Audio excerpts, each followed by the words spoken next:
യുദ്ധം അങ്ങനെ ഡേറ്റ് വെച്ച് ചെയ്യേണ്ട കാര്യമൊന്നുമില്ല. അവിടെയാണ് ട്രംപിന് തെറ്റിയത്. ട്രംപ് എല്ലാ യുദ്ധങ്ങളും പെട്ടെന്ന് തീർക്കണമെന്ന് വിശ്വസിക്കുന്ന ആളാണ്. ട്രംപിന് തലയൂരാൻ പറ്റുന്നത് പോലെ ഇസ്രായേലിന് തലയൂരാൻ പറ്റില്ല. കാരണം Israel is fighting for its survival.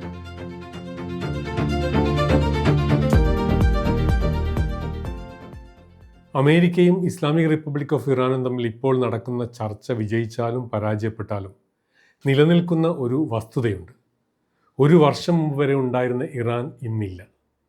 ഇറാൻ്റെ വിദേശകാര്യമന്ത്രിയുടെയും പാർലമെൻറ്റ് സ്പീക്കറുടെയും മറ്റും മട്ടും ഭാവവും ഒക്കെ കണ്ടാൽ ഇസ്ലാമിക് റിപ്പബ്ലിക്കിന് ഒരു പോറൽ പോലും ഏറ്റിട്ടില്ല എന്ന് തോന്നും. ഒരു വർഷം മുമ്പുണ്ടായിരുന്ന അവസ്ഥയിലേക്ക് എത്താൻ അമേരിക്കയും ഇസ്രായേലും അനുവദിച്ചാൽ ഇറാന് വർഷങ്ങളെടുക്കും. ഒന്ന് ആലോചിച്ച് നോക്കുക. കഴിഞ്ഞ വർഷം ജൂണിലെ 12 ദിന യുദ്ധം, പിന്നെ ഈ വർഷം ഫെബ്രുവരി 28 തുടക്കം കുറിച്ച 6 ആഴ്ച നീണ്ട Operation Epic Fury. Israel America സഖ്യത്തിൻ്റെ ആ 2 വ്യോമാക്രമണങ്ങളിലും ഇറാൻ നേരിട്ട പ്രഹരം ചെറുതല്ല. ഇസ്ലാമിക് റിപ്പബ്ലിക്കിൻ്റെ നേതൃത്വ നിര തന്നെ ഇല്ലാതായി. അതിൻ്റെ സൈനിക നേതൃത്വത്തെയും ഇല്ലാതാക്കി. ന്യൂക്ലിയർ ബോംബ് നിർമ്മാണ പദ്ധതിയുമായി ബന്ധപ്പെട്ട ടോപ്പ് ലെവൽ ശാസ്ത്രജ്ഞന്മാരെ എലിമിനേറ്റ് ചെയ്തു. യുറേനിയം സമ്പുഷ്ടീകരണ കേന്ദ്രങ്ങൾ തകർക്കപ്പെട്ടു. എയർഫോഴ്സും നേവിയും പൂർണ്ണമായും നശിച്ചു. എയർ ഡിഫൻസ് സംവിധാനങ്ങൾ എന്നൊന്നും ഇപ്പോൾ ആ രാജ്യത്ത് ഇല്ല. ഇസ്രായേലിന് ഇറാനോടുണ്ടായിരുന്ന ഭയം ഇല്ലാതായി എന്നതാണ് മറ്റൊരു പ്രധാന കാര്യം. ഈ യുദ്ധം കൊണ്ട് ഇസ്ലാമിക് റിപ്പബ്ലിക്ക് കൂടുതൽ ശക്തി ആർജിച്ചു എന്നൊക്കെ വാദിക്കുന്ന ഇസ്ലാമിക് റിപ്പബ്ലിക്ക് പ്രേമികൾ ഒരു ബദൽ ലോകത്ത് ജീവിക്കുന്നവരാണ്. അങ്ങനെ പറയാനും പറ്റുള്ളൂ. 2 വർഷം പുറകോട്ട് പോയി കഴിഞ്ഞാൽ നമ്മൾ കാണുന്നത് ഇസ്രായേലിന് പോലും പേടിയുള്ള ഇറാനെയാണ് എന്നോർക്കുക. അതിനുവേണ്ടി കൊലയും നടത്താൻ സദാ സന്നദ്ധരായിരിക്കുന്ന അതിൻ്റെ പ്രോക്സികളുടെ അവസ്ഥ എന്താണെന്ന് ഓർക്കുക. ഞാൻ ഉദ്ദേശിച്ചത് ഹമാസിനെയും ഹെസ്ബുള്ളയെയും കുറിച്ചാണ്. പഴയ അവസ്ഥയിലേക്ക് അവർ എത്തണമെങ്കിൽ വർഷങ്ങളെടുക്കും. ഒക്ടോബർ 7 ഭീകരാക്രമണത്തിൻ്റെ പാഠം പഠിച്ച ഇസ്രായേൽ അവരെ അതിന് അനുവദിക്കാനും പോകുന്നില്ല. ഇനി ഇറാൻ്റെ പരിപാടി പഴയതുപോലെ ലെബനിൽ നടക്കില്ല എന്ന അവസ്ഥയാണ്. ബഷാർ അൽ ആസാദ് നാടുവിട്ടതോടെ സിറിയയിലുള്ള ഇറാനിലെ ഷിയ ഭരണത്തിൻ്റെ സ്വാധീനവും ഇല്ലാതായി.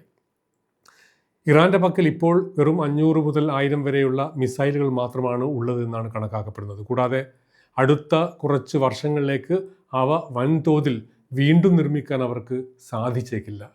കാരണം ഈ യുദ്ധത്തിലെ ഏറ്റവും വലിയ വിജയങ്ങളിലൊന്ന് ഈ ബാലിസ്റ്റിക് മിസൈൽ നിർമ്മാണ കേന്ദ്രങ്ങൾ തകർക്കപ്പെട്ടു എന്നതാണ്. ഇസ്ലാമിക് റിപ്പബ്ലിക് ഓഫ് ഇറാനെ അനുകൂലിക്കുന്നവർ US ഇറാൻ ധാരണാപത്രത്തെ കാണുന്നത് ഇറാൻ്റെ വിജയമായിട്ടാണ്. ഇറാൻ്റെ പോരാട്ട വീര്യത്തിനു മുന്നിൽ പിടിച്ചു നിൽക്കാൻ വയ്യാതെ ട്രംപ് തടി കൈച്ചലായി എന്നാണ് അവർ വിശ്വസിക്കുന്നത്. ഇസ്ലാമിക് റിപ്പബ്ലിക്ക് ട്രംപിനെ തുരത്തി എന്ന പെർസെപ്ഷൻ ഇടത് ഇസ്ലാമിസ്റ്റ് അമേരിക്ക വിരുദ്ധർക്ക് ആശ്വാസം നൽകുന്നുണ്ട് എന്നത് സത്യമാണ്. പക്ഷേ അതൊരു പെർസെപ്ഷൻ മാത്രമാണ്, വസ്തുതയല്ല.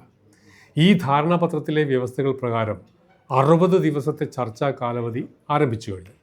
ആദ്യ ചർച്ച കഴിഞ്ഞ ദിവസം സ്വിറ്റ്സർലാൻഡിൽ നടന്നു. ഇസ്ലാമിക് റിപ്പബ്ലിക്കിൻ്റെ വിദേശകാര്യമന്ത്രിയും സ്പീക്കറും ഒന്ന് മുഖം കാണിച്ച് മാറി നിന്ന് എന്ന് വരുത്തി തീർക്കാനുള്ള നാടകം ഒപ്പിച്ചു. എങ്കിലും ചർച്ച തുടർന്നു.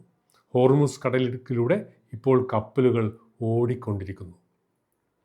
ഹെസ്ബുള്ളക്കെതിരെ ഇസ്രായേൽ ലെബനനിൽ നടത്തുന്ന സൈനിക ഓപ്പറേഷൻ അവസാനിപ്പിക്കണമെന്ന ഒരു വകുപ്പ് ഈ ധാരണാപത്രത്തിലുണ്ട്.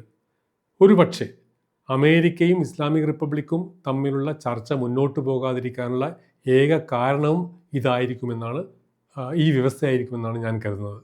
ഹെസ്ബുള്ളക്കെതിരെ ഇസ്രായേൽ ലെബനനിൽ നടത്തുന്ന സൈനിക ഓപ്പറേഷൻ അവസാനിപ്പിക്കാൻ ഇറാൻ നടത്തുന്ന സമ്മർദ്ദം ഫലം ചെയ്യുമോ എന്നതിനെ ആശ്രയിച്ചിരിക്കും ചർച്ചയുടെ പുരോഗതി എന്ന് തോന്നുന്നു.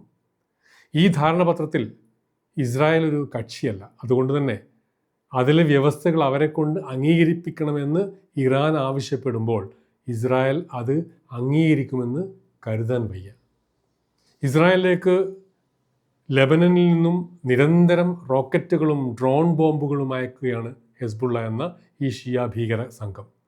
ഇസ്രായേലിൻ്റെ വടക്കൻ പ്രദേശത്ത് മറ്റൊരു ഒക്ടോബർ 7 ഭീകരാക്രമണം ഇസ്രായേൽ അനുവദിക്കില്ല.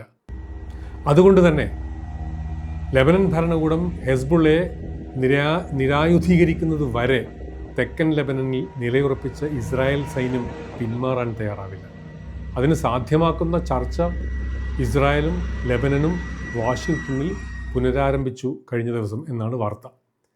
ഇക്കഴിഞ്ഞ ശനിയാഴ്ചയാണ് തുറന്നുകൊടുത്ത ഹോർമുസ് കടലിടുക്ക് വീണ്ടും അടച്ചുവെന്ന് ഇസ്ലാമിക് റിപ്പബ്ലിക് പ്രഖ്യാപിച്ചത്. ഹെസ്ബുള്ള തെക്കൻ ലെബനിൽ നിലയുറപ്പിച്ച ഇസ്രായേൽ സൈന്യത്തിനെതിരെ ആക്രമണം നടത്തിയതിനെ തുടർന്ന് ഇസ്രായേൽ ഹെസ്ബുള്ളക്കെതിരെ തിരിച്ചാക്രമിച്ചതിന് ശേഷമായിരുന്നു ആ പ്രഖ്യാപനം. ഈ കടലിടുക്ക് അടക്കാൻ ഇറാന് പ്രത്യേകിച്ച് ഒരു ജോലിയും ചെയ്യേണ്ടതില്ല. നമ്മുടെ നാട്ടിലെ രാഷ്ട്രീയ പാർട്ടികൾ ഹർത്താൽ പ്രഖ്യാപിക്കുന്നത് പോലെ അങ്ങ് പ്രഖ്യാപിച്ചാൽ മതി. പിന്നെ ഒരു കപ്പലും ഈ കടലിടുക്കിലേക്ക് പോകില്ല. അതോടെ കടലിടുക്ക് ബ്ലോക്കേഡ് വിജയിച്ചതായി ഇസ്ലാമിക് റിപ്പബ്ലിക്കിന് പ്രഖ്യാപിക്കുകയും ചെയ്യും. പക്ഷേ ഇക്കുറി ഇസ്ലാമിക് റിപ്പബ്ലിക്കിൻ്റെ ഹർത്താൽ പ്രഖ്യാപനം വിജയിച്ചില്ല. ചരക്ക് കപ്പലുകളൊക്കെ അത് അവഗണിക്കുകയാണ് ഉണ്ടായത്. ഏതായാലും ഈ 60 ദിന ചർച്ചക്കൊടുവിൽ മറ്റെന്തൊക്കെ കാര്യത്തിൽ അമേരിക്ക വിട്ടുവീഴ്ച ചെയ്താലും ട്രംപ് ആണവായുധത്തിൻ്റെ കാര്യത്തിൽ ഒരു വിട്ടുവീഴ്ചയും ചെയ്യുമെന്ന് ഇന്നത്തെ അവസ്ഥയിൽ കരുതാൻ ന്യായമില്ല. Iran will never have nuclear weapon എന്ന് ട്രംപ് ആവർത്തിച്ച് പറയുന്നത് വെറും വാക്കായി കരുതാൻ കഴിയില്ല.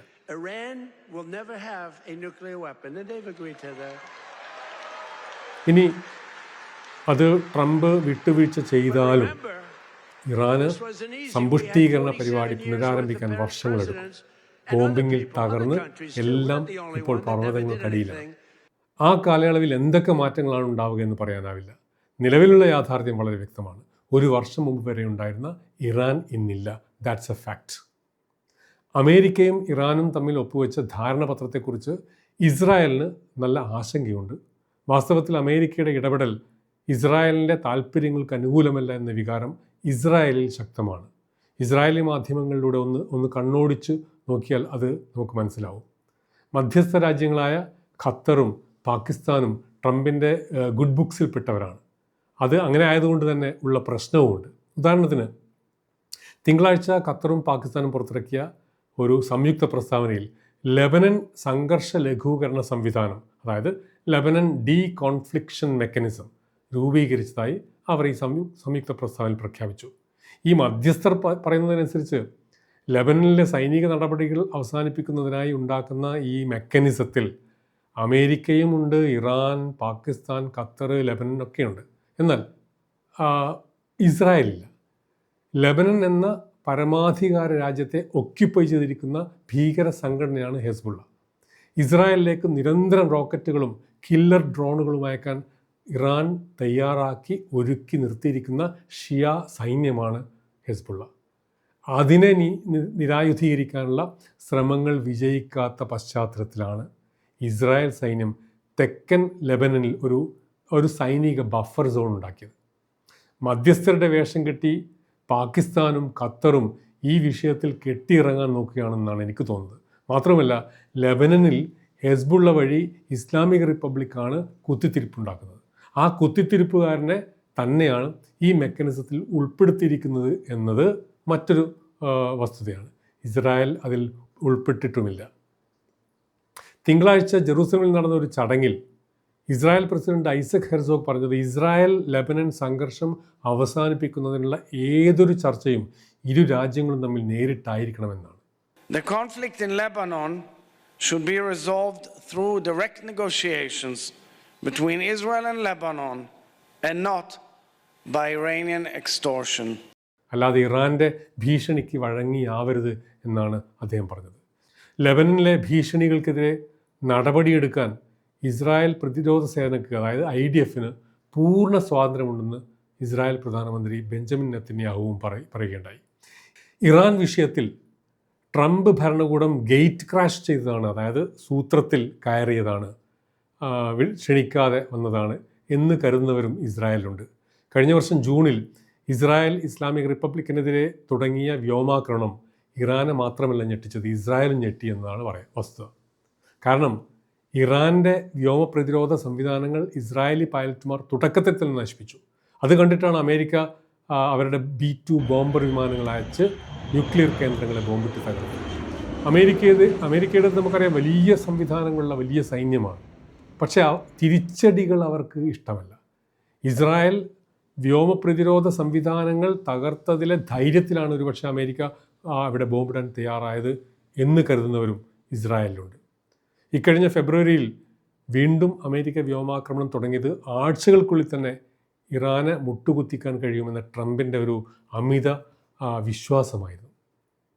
യുദ്ധം അങ്ങനെ ഡേറ്റ് വെച്ച് ചെയ്യേണ്ട കാര്യമൊന്നുമല്ലല്ലോ. അവിടെയാണ് ട്രംപിന് തെറ്റിയത്. ട്രംപ് എല്ലാ യുദ്ധങ്ങളും പെട്ടെന്ന് തീർക്കണമെന്ന് വിശ്വസിക്കുന്ന ആളാണ്. ട്രംപിന് തലയൂരാൻ പറ്റുന്നത് പോലെ ഇസ്രായേലിന് തലയൂരാൻ പറ്റില്ലല്ലോ. കാരണം Israel is fighting for its survival. Islamic റിപ്പബ്ലിക്കിൻ്റെ ഡെത്ത് ടു അമേരിക്ക മന്ത്രം നടപ്പാക്കണമെങ്കിൽ ആദ്യം അതിൻ്റെ ഡെത്ത് ടു ഇസ്രായേൽ എന്ന മന്ത്രം യാഥാർത്ഥ്യമാക്കണമല്ലോ. അമേരിക്കക്ക് അതുവരെയുള്ള സാവകാശമുണ്ട്. ഇസ്രായേലിന് അത് പറ്റില്ല എന്ന് ഇസ്രായേലികൾക്ക് അറിയാവുന്നത് കൊണ്ടാണ് അവർക്ക് ഇപ്പോഴത്തെ ചർച്ചകളുടെ പോക്കിൽ ആശങ്കയുള്ളത്. ട്രംപ് ഭരണകൂടത്തിൻ്റെ നീക്കങ്ങൾ സുതാര്യമല്ല, അതും ഒരു പ്രശ്നമാണ്. ഒരു ക്ലിയർ പിക്ചർ കിട്ടണമെങ്കിൽ 60 ദിന കാലാവധി കഴിയേണ്ടി വരും എന്നാണ് തോന്നുന്നത്. എന്തായാലും ഇസ്ലാമിക് റിപ്പബ്ലിക്കിന് പഴയ ശക്തി വീണ്ടും കിട്ടും എന്ന് വിചാരിക്കുന്നവർക്ക് നിരാശപ്പെടേണ്ടി വരും എന്നത് ഉറപ്പാണ്.